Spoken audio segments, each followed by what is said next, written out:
So this is going to be a talk about disassembly and specifically about combining disassembly with formal methods.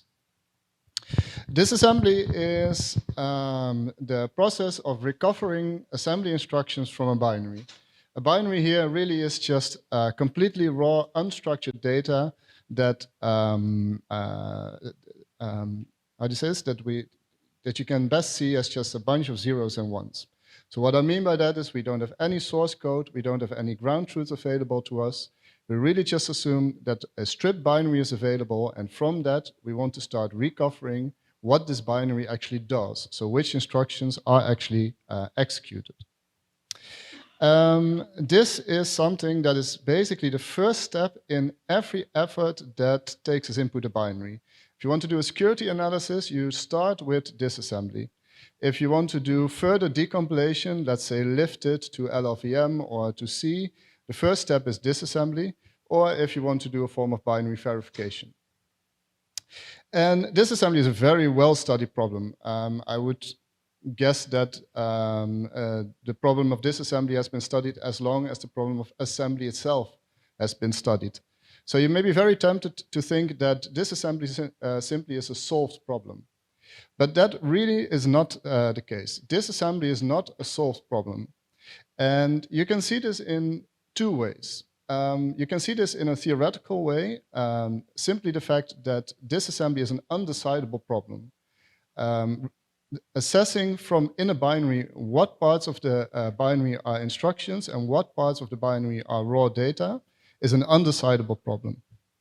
But you can also take a more practical view and just take a look at existing disassemblers. IDA Pro, Anger, or Ghidra are extremely well-studied, well-developed disassemblers with years and years of research behind them. But if you give them the same binary, they will produce different results if the binary is complicated enough. And these results, these different results are actually semantically different. So what is the actual challenge behind disassembly? Well, in my view, disassembly is actually more than just disassembly. Because what does a disassembler need to do in order to retrieve instructions? Well, it starts somewhere at an entry point, that is known, and then it needs to somehow assess the reachables, the set of reachable instruction addresses. This may, at very first glance, be very simple. You just start at the entry, you go to the next instruction after that, and as soon as there is a jump, you just follow the jump. But the fundamental challenge here is that within a binary, there are instructions that dynamically compute what instruction comes next. So these are called indirections, and they need to be somehow resolved. So an indirection may simply be a jump that dynamically at runtime computes a new address or looks it up in some jump table. But a simple return statement or a return assembly instruction is also an indirection because it actually needs to look up at the top of the stack frame what was the return address. It needs to read that, and then dynamically it decides where the return will transfer the control flow to. So in order to know for a disassembler statically what happens at runtime, you somehow need invariants. These invariants will give you a state or a state predicate that tell you, well, if this indirection is executed, we actually have a bound on the index that is used to do a lookup in a jump table. Or the invariant may state something over the return address. During the entire execution of this function, a return address has not been overwritten, so I can safely tell you where you can return to. But of course, in order to have invariants, you need to know what the binary actually does. So in other words, you need to know what instructions are executed by the binary. And this is a chicken and egg problem. In order to do disassembly, you need to know what instructions are in the binary.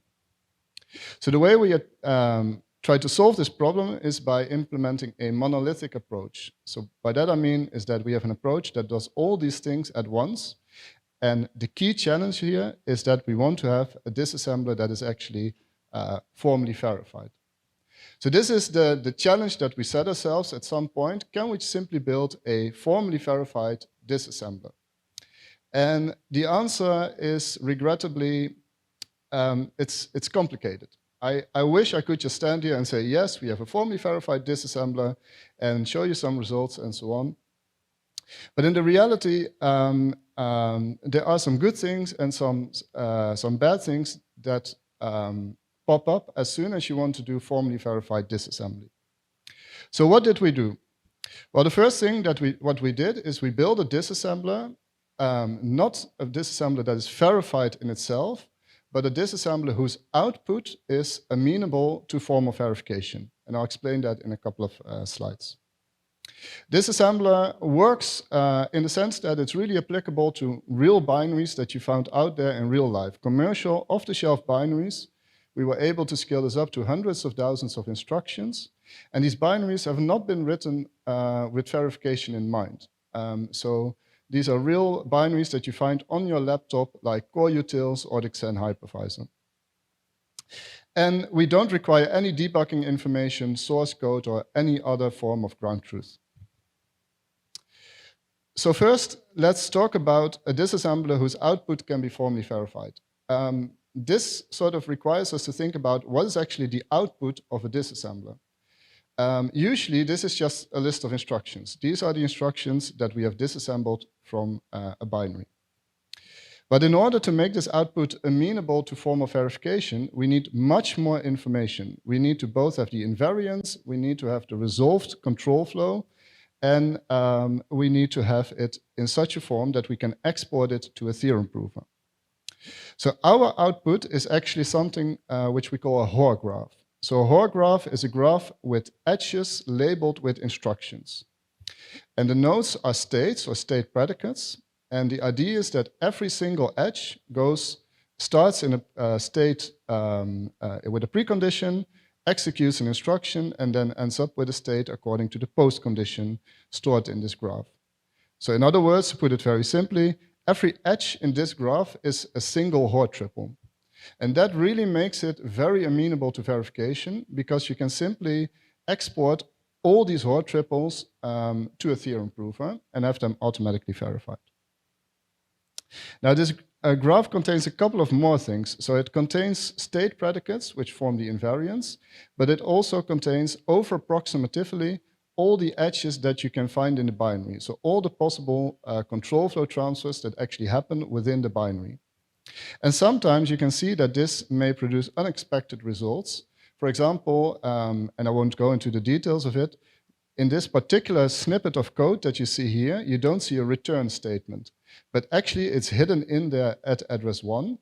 And by over-approximatively lifting this particular assembly snippet to a Hoare graph, that kind of weird edges suddenly become visible. So what does it then look like to formally verify this? Well, we just generate thousands and thousands of Hoare triples. So for one binary, we typically generate, for one binary of let's say 200,000 instructions, we will typically generate up to 250 to 300,000 different Hoare triples. And all of these are presented to the Isabelle theorem prover, and we have written proof scripts that actually automatically discharge all these Hoare triples. Now, what kind of properties are actually verified? Well, first of all, if all these Hoare triples can be successfully verified, what that means is that the Hoare graph is an over-approximative model of everything that's going on inside the binary. In practice, what that means is that we have verified that the return address has never been overwritten, because otherwise we cannot prove what is going on after the return, and that all the indirections have been properly and over-approximatively been resolved. So we have applied this to lots of binaries, core utils binaries, Firefox binaries. In the paper, we actually present the Xen hypervisor as a case study. The Xen hypervisor has like 63 executable binaries and a whole bunch of libraries. These binaries and a whole bunch of libraries. These libraries have about 2,100 functions in them. And what we could do is for the majority of them, we could successfully lift a Hoare graph and formally verify it, but not for all of them. So for 32 of them, that we could actually not prove for example, that the return address was not overwritten at the end. This may be due to a stack overflow or due to something else. These are all false negatives in the sense that we did not really find a bug in the Xen hypervisor. All that we do is these 32 functions have some complication in them that prevent us from proving that it returns normally. And for 4 of them, we actually timed out. So the timeout was set to 3 hours per function. Sometimes it runs within 10 seconds. Sometimes it runs into a couple of hours, and sometimes even more. So that brings us, so this is the good stuff, but it's not all that good. There's also a bad side here. And the bad side is that we have built a disassembler that may fail. And that is something that you don't expect if you run a disassembler. Usually if you run a disassembler, you just expect it to produce some instructions. And the reasons why we may fail is that we cannot prove that our model is an over-approximation of the binary. And of course you then want to know, yeah, but what is exactly going on here? And all I can say in these sort of 15 minutes is binaries are weird. There's a lot of weird stuff going on. Here I have this beautiful example, which is 3 instructions, a move, a call, and a sub, completely standard instructions. And it took me a day to figure out what this code was actually doing. We could not automatically prove that this properly returns the stack pointer, properly restores the stack pointer. And to really understand why it indeed does properly restore the stack pointer, it's just very complicated. Another downside of this approach is that we will not reach all instructions that may be reported by other disassemblers. Sometimes we do. If we compare it to, let's say, IDA Pro, sometimes we had a 100% ratio. But not at all times. And the reason is that whatever our tool produces can be formally proven to be reachable. And as soon as we cannot do that, we do not report it. This in contrast to other approaches, which, if they hit an indirection that they cannot resolve, may simply venture a guess or apply a heuristic and then continue. Now, if there's good, there's bad, then there's also the ugly. And what is ugly about this, or I would say interesting, is that if you do formal methods at this low level of abstraction, then you necessarily need to make all kinds of low-level assumptions. So here's a simple example. Let's say that you encounter a call to a function memset. Now, this is a call, an external function, for which we sort of know what it does. But still, if I would ask you, like, well, this instruction, does it overwrite the return address of the caller? Well, you need more information. And you hope this information is available in the invariant that you have currently available to you. But it will simply not always be the case for any externally linked function, for any invariant, that you can decisively answer questions like this. So you need to start making assumptions, because otherwise you simply cannot do anything. So what we do is we simply annotate the output with the assumptions that we have made. In this particular example, we would say, here is a call to memset. It is called with as parameter a pointer to a local stack frame, but we have assumed that it preserved a certain part of the stack of my own stack frame. And we could have a debate whether this is a valid assumption.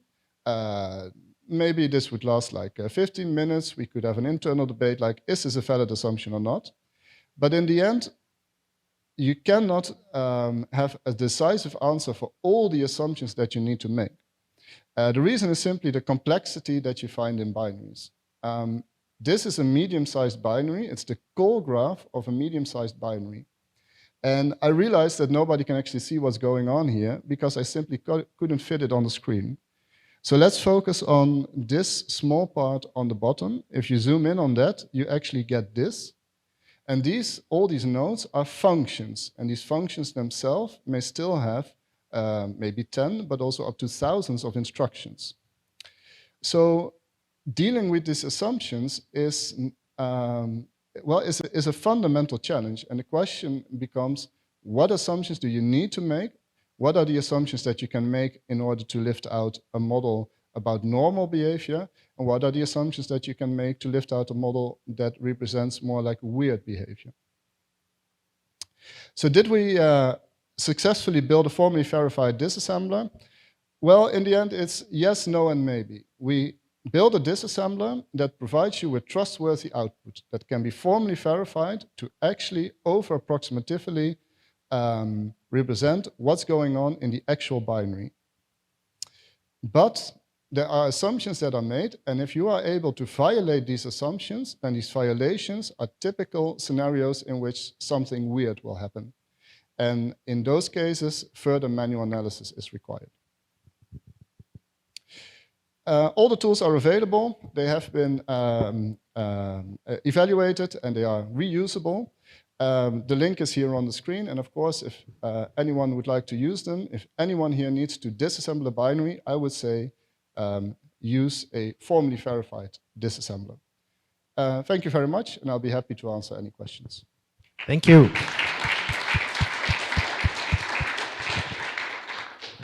Okay, maybe a question or two, 3 at the most. So I have so many questions. So I'm wondering how well you can do with things like jump tables and virtual tables, which might be actually filled in as the program starts up with kind of dynamic loading behavior. Yeah. So I can give some very concrete answers to that. So usually jump tables are not really that big of a problem for us. Virtual tables are usually due to C++, and we have scoped out C++ compiled binaries. So we very specifically deal with binaries that are the result of compiling C code itself. The major issue for us is not indirect jumps, but indirect calls. Resolving indirect calls is hard because it really often requires a more context-sensitive analysis. There is some function here that sets a function pointer and it's passed all the way through, and then it's called back. And whether it's possible to sort of transfer all that information through function calls, that for us is a real challenge. Thanks. That makes sense. So some binaries actually have deliberately misaligned instruction streams, like the original Microsoft BASIC used this trick. Mm-hmm. But it seems like you actually have a disassembler that might be able to handle that. Exactly, yeah. So we have the example that I've shown works. So we are able to, since we do the disassembly on the fly, we are able to generate invariants on the fly, and as soon as they indicate that a jump happens to an instruction, to an address that falls somewhere in the middle of an instruction, it will just proceed there. So we have been able to find really weird edges like that, which are, for example, used in ROP programming. Yeah. I was wondering if you run your disassembler on one of these examples where the established tools disagree, are there any way you can successfully discompile, and or did you find bugs in these tools that your formal approach would have caught?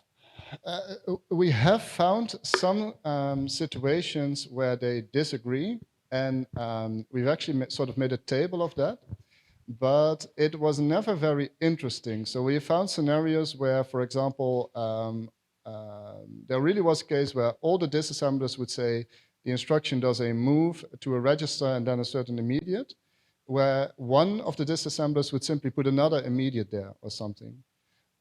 So we were able to find errors like that, but it was always at first glance easy to see which assembler was right or wrong. Yeah.